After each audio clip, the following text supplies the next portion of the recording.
हरे कृष्णा। तो प्रश्न ऐसे है कि वनवास जो है 14 साल क्यों हुआ राम जी के लिए, 13 साल क्यों हुआ पांडव के लिए। ये जो नंबर जो है 14 और 13, इसका कुछ अर्थ है क्या? फिक्स्ड क्यों है? कम ज़्यादा क्यों नहीं है? तो ऐसा प्रश्न आया। तो पहले हम देखेंगे रामायण में। हमको पता है रामचंद्र भगवान क्यों वनवास का ये मिला था, क्यों दिया था। को कैकेयी जो है उनको वरदान मंगाया था दशरथ से कि मुझे भारत को राजा बनाने का, और राम जी को 14 साल के लिए वन में भेजो। और महाभारत में हम देखेंगे कि दुर्योधन जो है जब ये जुगार खेलने का, गैम्बलिंग मैच का पांडव लोग ने हार गया, तो उन्हें कहा कि चलो आप लोग 12 साल तक वन में रहते हैं, और 1 साल आप अज्ञातवास हिडन फॉर्म में रहो। अगर इस साल में हम आपको पहचान पाए तो और अधिक आपका वनवास का साल रहना पड़ेगा। तो कुल मिला के उनका 13 साल वन वनवास के लिए। तो एक्चुअली एग्जैक्टली ये क्यों ये नंबर है, कहीं पे भी ऐसा कुछ वर्णन नहीं आते शास्त्र में, रामायण में या महाभारत में। लेकिन कुछ कुछ पंडित लोग, कुछ विद्वान लोग उनको कुछ टिप्पणी दिया, तो मैं शेयर कर सकता हूँ। मुझे एक्चुअली इसका एग्जैक्ट कारण है कि नहीं पता नहीं, लेकिन थोड़ा लॉजिकल है। इसके लिए इंटरेस्टिंग है। सो पहले हम देखेंगे कि ये 14 साल क्यों। तो रामायण जो है वो त्रेता युग में हुए, और महाभारत जो है वो द्वापर युग में होते हैं। सो पहले एक कारण है कि ऐसा कहते हैं कि जो नियम है उस टाइम में एडमिनिस्ट्रेशन का, कोई भी अगर उसका प्रॉपर्टी जो है, या कुल वंश का इनहेरिटेंस जो है, अगर 14 साल तक क्लेम नहीं किया तो आगे में वो क्लेम नहीं कर सकते।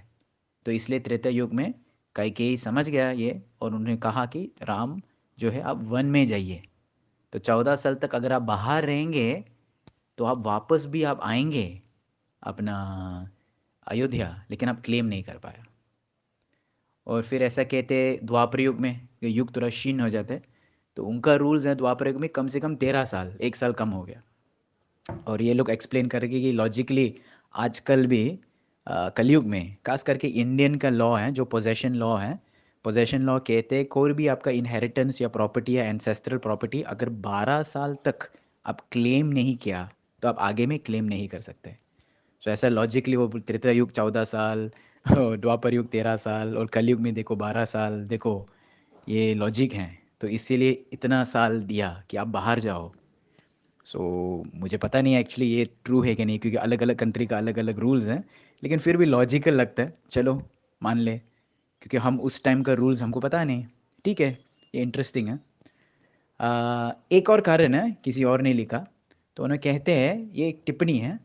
तो कहते एक्चुअली कैकेयी जो है वो, ये केवल रामायण के बारे में 14 साल क्यों है।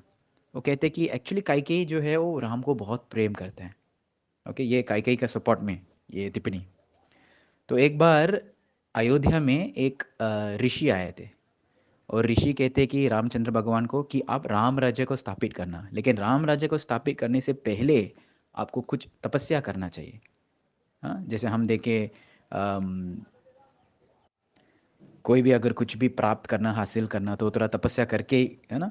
स्टूडेंट्स भी अगर अच्छा मार्क्स मिलना तो थोड़ा पढ़ाई करना, वो भी तपस्या है। तो ऐसा कहते हैं रामचंद्र भगवान को कि आप राम राज्य को स्थापित करना तो आपको थोड़ा तपस्या करना चाहिए।